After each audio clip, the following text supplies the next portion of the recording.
அனைவருக்கும் வணக்கம். மாண்புமிகு முதலமைச்சர் அவரினுடைய அறிவுறுத்தலின்படி அமெரிக்காவில் கடந்த ஒரு வார காலமாக பல்வேறு வகையான உலகத் தமிழர்களை ஒன்றிணைக்கக்கூடிய ஃபெட்னாவினுடைய ஆண்டு விழாவில் சிறப்பாக பங்கேற்று அந்த விழாவில் சிறப்பித்ததோடு மட்டுமல்லாது அங்கொன்றும் இங்கொன்றுமாக பிரிந்து கிடக்கிற எல்லா தமிழர்களையும் தமிழ் அமைப்புகளையும் ஒன்றாக்கி நன்றாக்கி மீண்டும் ஒரு உலகத்தமிழ் மாநாடு நடத்துவதற்கான ஆலோசனைகளையும் மேற்கொண்டு, அது மட்டும் இல்லாது அங்கிருந்து ஹூஸ்டன் மாகாணத்திற்கு சென்று அங்கே நம்முடைய தமிழ் இருக்கைக்கான பல்வேறு பணிகள் தொடர்ச்சியாக நடைபெற்று வருகிறது.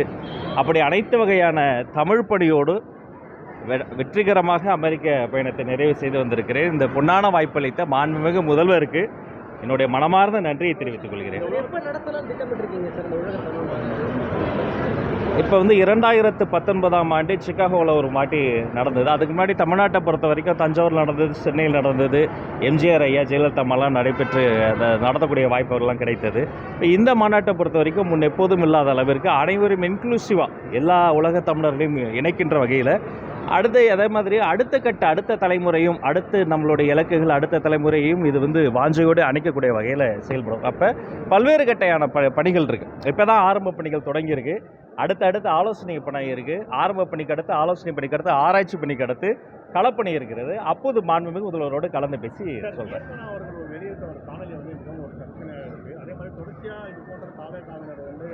அரசு அலுவலர்கள் இந்த மாதிரி பள்ளிகள் இது குறித்து நீங்கள் எப்படி பார்க்குறீங்க? அதாவது ஆய்வு பணிகிறது காலங்காலமாக நடைபெறுவது தான். அது ஒவ்வொரு அமைச்சரும் ஒவ்வொரு சட்டமன்ற உறுப்பினரும் சம்பந்தப்பட்ட அவர்களினுடைய தொகுதியில் இருக்கக்கூடிய பல்வேறு வகையான இடங்களுக்கும் சென்று ஆய்வு செய்வது என்பது ஒரு மரபு தான். சம்மந்தப்பட்ட நிகழ்வில் கூட நான் அமெரிக்காவில் இருந்து கூட அது குறித்து விசாரித்த போது மாண்புமிகு அமைச்சர் அவங்க எதுவுமே எடுக்கலை. காணொலியோ கேட்பொலியோ மாண்புமிகு அமைச்சர் அந்த அம்மா எதுவுமே எடுக்கலை. சொல்லப்போனால் அவங்களே தமிழ் வழி கல்வியில் படித்த ஒரு சகோதரி தான். ஒரு மாற்றுத்திறனாளியினுடைய மகளாக பிறந்து தமிழ் வழி கல்வியில் பிறந்து இன்று ஆங்கிலத்தில் நன்றாக பேசக்கூடிய ஒரு தனித்திறமை வளர்த்து கொண்ட ஒரு அரசியல் ஆளுமை தான்.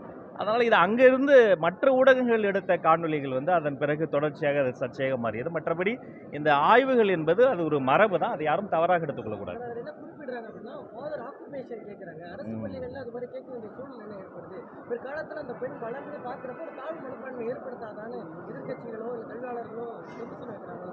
இல்லை, எந்த ஒரு பள்ளிகளிலுமே அவர்கள் பேசக்கூடிய ஒரு தமிழ் வழி கல்வியாகவோ அல்லது ஆங்கில புலமையோ அல்லது அவர்களுடைய பேக்ரவுண்டோ வேறு எந்த அரசியல்காரர்களுக்காகவும் யாருமே கேட்கக்கூடாது. ஆனால் இந்த சம்மந்தப்பட்ட நிகழ்வில் அந்த மாணவியோட ஒரு ஐஸ் பிரேக்கராக அவர்கள் நெருங்கி பழகுவதற்காக, ஏன்னா அவங்களும் ஒரு சாதாரண எளிய வீட்டு பெண்ணிலேருந்து வந்தவங்க.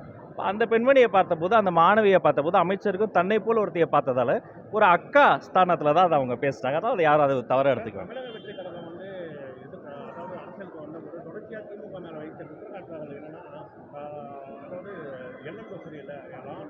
பெண்களுக்கு பாதுகாப்பு தருகிற மாதிரி விஷயங்கள் குறிப்பிட்டீங்க.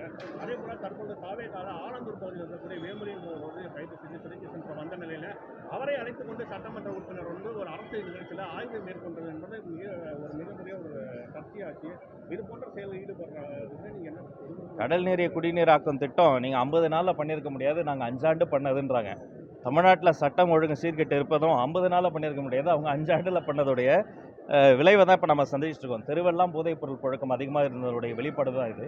ஆக இந்த சட்டம் ஒழுங்கு சீர்திருத்தம் என்பது தொடர்ச்சியாக நடைபெறுது. சட்டமன்றத்திலே அதை குறித்து விரிவாக பேசியிருக்கிறேன். சிங்கப்பெண் திட்டம் உருவாக்கப்பட்டதாக இருக்கட்டும், தொடர்ச்சியாக சீரியல் அஃபெண்டர்ஸ் அரசு செய்யப்பட்டதாக இருக்கட்டும், இது ஒரே நாளில் எல்லாமே சரி பண்ண முடியாது. ஆனால் ஒரு நாள் இது எல்லாமே சரி செய்யப்படும். இதனுடைய பிரச்சனைகளினுடைய தாய்மடியாக இருக்கக்கூடிய போதை கலாச்சாரத்தை அழிச்சுக்கிட்டு இருக்கிறோம். அதான் அந்த மாதிரி அது அவராக வலிந்து அந்த கூட ஒரு சிறப்பு விருந்தினராக அவரை அழைச்சிட்டு போல அந்த சம்மந்தப்பட்ட இடத்துல எல்லாருமே வராங்க. ஒரு அரசியல் தலைவர் இருக்கும்போது வர்றவங்களாம் ஃபோட்டோ எடுக்கும்போது யாரும் தடுக்கவும் முடியாது. இருந்தாலும் இது போன்ற விஷயங்களை இன்னும் கவனமாக இருக்க சொல்லியிருக்கேன். இல்லைப்பா, 3ஆம் வகுப்பு வரைக்கும் பாடத்திட்டத்தை மாற்றி இருக்கிறோம், பாட புத்தகத்தையே மாற்றி இருக்கிறோம். டெக்ஸ்ட் புக்னு சொல்கிறோம்ல, it is no more text book. டெக்ஸ்ட்டை குறைச்சிட்டு வண்ண படங்களை அதிகமாக்கி இருக்கிறோம். பார் கோடுகளை கொண்டு வந்திருக்கிறோம். ஸ்லோ லேர்னர்ஸ்னு சொல்லப்படுற தன்வேகத்தில் கற்கும் குழந்தைகள், மெல்ல கற்கும் குழந்தை கூட தன்வேகத்தில் கற்கும் குழந்தையை உள்ளே கொண்டு வருவதற்கான வேலையை பண்ணியிருக்கோம். இது 3ஆம் வகுப்பு முடிஞ்சிருச்சு. அதே மாதிரி கரிக்குலம் கமிட்டி அடுத்தடுத்த வகுப்புகளுக்கான அந்த வேலைகள் நடந்துகிட்டு இருக்கு. அந்த பாடத்திட்டம் அந்த பிரிண்டிங் ப்ராசஸும் போயிட்டு இருக்கு. அதுவுமே கொண்டு போய் சென்டர் சேர்க்கப்படும்.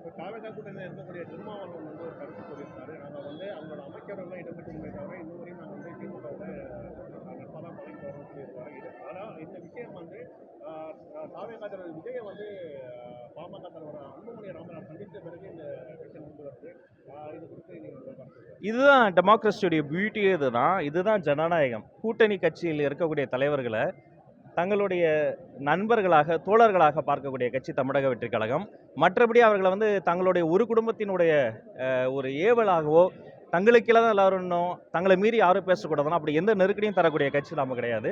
இதை ஒரு ஜனநாயகமாக திருமாவளவன் அவர்களினுடைய பேச்சு ஒரு டெமோக்ரஸியாக ஜனநாயகத்தை வெளிப்படா பார்க்கிறேன். மற்றவர்கள் போய் கலந்து பேசி நம்ம பேசுவோம். நன்றி நன்றி. அரசு பள்ளியில நீங்க ஆய்வு பண்ண மாட்டீங்க. ஆமா. அரசு பள்ளியில